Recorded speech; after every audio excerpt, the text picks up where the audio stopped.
Alors, Monsieur Cohen, on va rester sur le sujet de la série. Oui.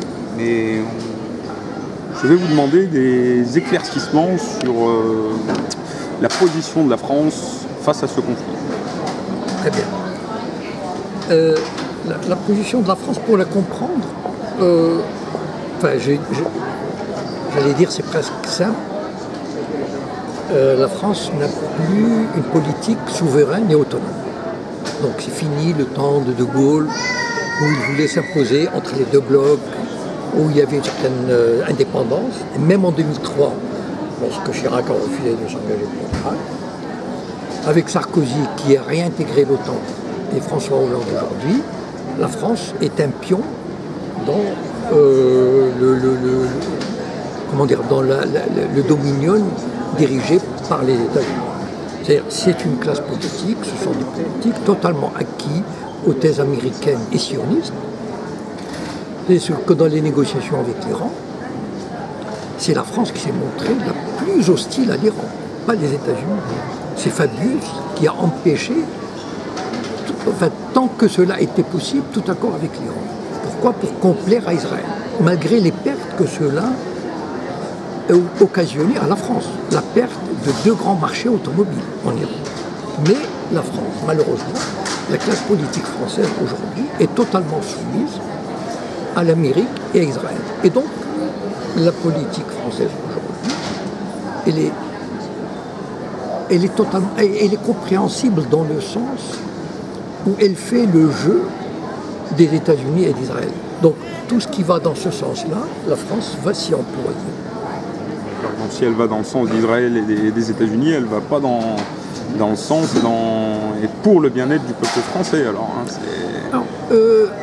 comment expliquer ça? Non, parce que les politiques ne sont pas là. Je suis désolé, les politiques ne sont jamais là pour le bien du peuple. Si la politique ils ont été élus pour ça. Non, oui, mais c'est la propagande. C'est-à-dire, c'est ce qu'on leur a dit aux électeurs. Aux électeurs, on dit on va régler le problème du chômage, on va combattre la finance, on va améliorer l'éducation, la justice. C'est le baratin habituel. Sinon, les gens ne vont pas les voter. Donc, il faut leur faire du baratin, il faut les baratiner, il faut les séduire. Voilà. Donc, on utilise 60 engagements, etc. Mais c'est bidon. Même les électeurs le savent. D'ailleurs, les électeurs, ils savent a priori que c'est du bidon.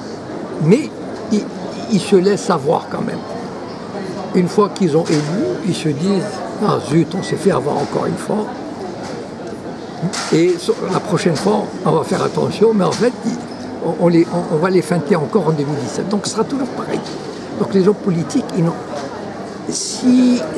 ils n'en ont rien à fiche du bien-être du peuple français. Parce que, franchement, si on cherchait le bien-être du peuple français, on ira ramasser l'argent qui dort dans les paradis fiscaux. On fera payer les multinationales. On éliminera la loi Rothschild, Pompidou de 1973, qui a créé une dette illégitime, malhonnête, qui fait payer à la France 40 milliards par an. Cette loi, il faut la supprimer, on l'abrogerait. Donc, le pouvoir politique en France, comme n'importe quel autre pouvoir, il est soumis à d'autres intérêts, à d'autres critères. Voilà. Et donc, il respecte ces critères au détriment du peuple de France. Depuis 30-40 ans, la sécurité sociale, la justice, l'éducation, le logement, etc., marchent de mal en pis en France. Bon. Mais tous les gouvernements de droite comme de gauche continuent de la même politique. Donc, bien que ce soit contre l'intérêt du peuple, le gouvernement continuera cette politique en Syrie. Alors, c'est très intéressant ce que vous avez dit sur la loi Rothschild de 1973. Pouvez-vous développer pour expliquer aux Français qui ne sont pas au courant de cette loi quels étaient les enjeux de celle-ci et qu'est-ce qui fait qu'aujourd'hui nous en sommes là et les répercussions qu'a eu cette loi? C'est une loi qui a été votée pendant les vacances de Noël de 1973. Donc il y avait très peu de gens au Parlement, il y avait très peu de gens qui savaient de quoi il retournait. Et puis finalement on s'était dit, parce qu'en fait c'était une loi qui a été adoptée quel est le principe de cette loi? En 1945, il y avait, la France était lancée dans des grands travaux de construction d'immenses villes de HLM, Concorde, Airbus, etc. Enfin, bon, j'en oublie, enfin, l'espace et tout. Grâce à quoi le gouvernement français s'adressait à la Banque de France et lui disait « J'ai besoin de 50 milliards de francs pour construire des centaines de milliers d'appartements en HLM. » Et la Banque de France disait « Voilà l'argent. » Et le gouvernement remboursait à 1,5 avec un intérêt de 0,2% ou 0,5%. Et la France n'était pas endettée. Jusqu'en 1973, la dette par tête d'habitants en France était de quelques centaines d'euros. Alors qu'aujourd'hui, elle est de 30 000 euros. Qu'est-ce qui s'est passé? Les banquiers Rothschild et Pompidou, qui a travaillé chez Rothschild, ils ont dit il y a un marché, il y a un truc à prendre ici. On va interdire à la Banque de France de prêter au gouvernement. Si le gouvernement a besoin d'argent, il faut qu'il le demande à des banques privées. Et les banques privées, elles vont prendre l'argent à la Banque de France. Donc la Banque de France prête aux banques privées à 1,5% ou 1%, et les banques privées prêtent au gouvernement à 2 ou 3%. Et elles empochent la différence. Donc ce qui fait qu'en 40 ans ou 50 ans, la France s'est retrouvée piégée avec une dette qui est totalement artificielle, absurde. C'est une dette artificielle qui n'avait pas de dette, se retrouve avec 2000 milliards de dettes et chaque année doit rembourser 40 milliards de services de la dette. Ce qu'on appelle le service de la dette. 40 milliards. 40 milliards.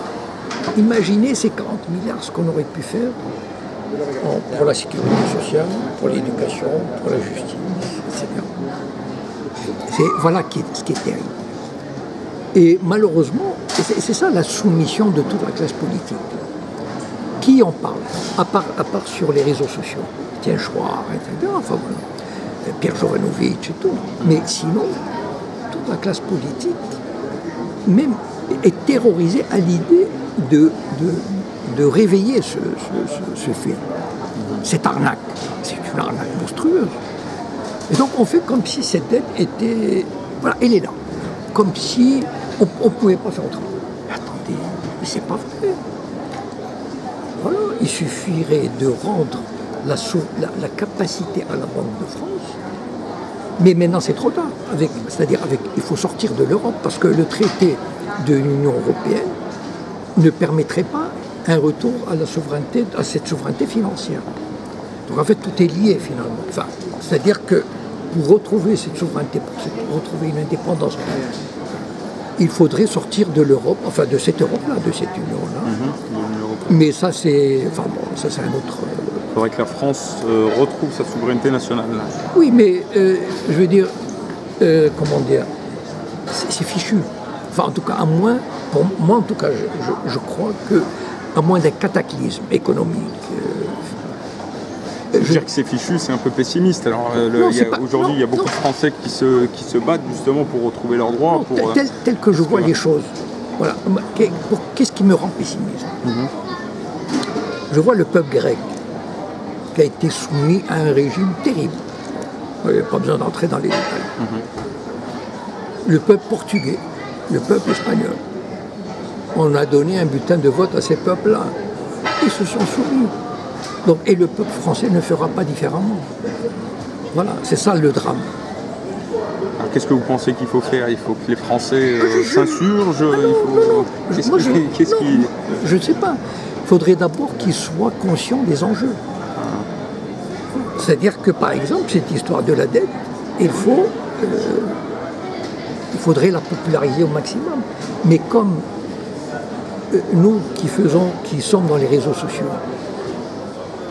nous touchons 10 à maximum 20% des gens. 20% de la population française. Voilà. Mais les grands médias, ils sont entre les mains, enfin, pourquoi des banquiers ont racheté Libération, l'Express, iTélé, enfin, il y a une raison. Pourquoi des banquiers, pourquoi le Crédit Mutuel a racheté la moitié de la presse régionale? Pourquoi le gouvernement français finance à hauteur de 25% tous les grands journaux qui seraient déficitaires? Pourquoi? Parce qu'il y a une raison, même l'humanité. Donc, tous ces médias, radio, presse, télévision, ils jouent le jeu, obligés. Et donc, ils trompent les gens. Donc on en déduit que les médias français, voire même internationaux, sont à la solde de la finance aujourd'hui. C'est évident. Enfin, je veux dire, c'est tellement évident que... Enfin, je veux dire, à la limite, on ne cache même plus. C'est-à-dire aujourd'hui, Libération appartient à un financier franco-israélien. Point barre. Voilà. L'Express, pareil, iTélé, pareil, etc. Canal+, pareil. Donc, aujourd'hui, les choses sont claires. Le Figaro appartient à un industriel de l'industrie militaire, Dassault. TF1 appartient à un constructeur immobilier, etc. Ah oui. Donc, les choses sont claires. Les médias sont entre les mains des banques et des grands financiers. Donc, il ne faut pas attendre de miracle, quand même, de ces gens-là. Et donc, voilà, ils créent, ces médias savent créer une fausse opposition. C'est ça l'intelligence de ce système, parce qu'il est très intelligent. Il ne faut pas croire qu'ils ne sont pas des crétins, loin de là. Ils savent créer une opposition. Besancenot, Mélenchon, etc. Voilà. Un semblant d'opposition. Voilà, mais une opposition qui ne remette pas en cause le système. Jamais on ne verra Étienne Chouard ou Pierre Jovanovic, etc. dans les médias, les grands médias. Et donc finalement, ils s'y connaissent. Et quand quelqu'un semble sortir du lot, par exemple, en ce moment, c'est très intéressant. Onfray, par exemple. Onfray, il commence à avoir un discours au-delà de l'opposition traditionnelle. Et bien là, on lui tombe dessus. Il commence à être attaqué. Oui. Libération, depuis quelques jours, il le tabasse, c'est-à-dire il le met en garde. D'ailleurs, c'est quasiment une mise en garde. Aujourd'hui, par exemple, dans Libération, il avait mis dans le même sac qu'à la Fécreux, etc. C'est-à-dire qu'on lui dit, bon, attention, là tu sors vraiment, tu franchis la ligne rouge un peu. Si tu sors, tu vas perdre tout, ou alors tu reviens. Et donc, c'est ça aussi le pouvoir médiatique. C'est qu'ils peuvent diaboliser pratiquement n'importe qui. Ils peuvent rendre légitime le gouvernement. Voilà. Donc, en fait, tout est fait pour que on maintienne ce semblant de... Il y a toujours des débats dans la télévision, dans les journaux. Ce sont des faux débats. Enfin, des faux débats, c'est-à-dire qui ne vont pas au cœur du problème. Voilà. Pour moi, le cœur du problème, c'est la dette. Si on allait au cœur, par exemple, rien que de ce problème, on franchirait un pas de géant. Merci, M. Le Cohen.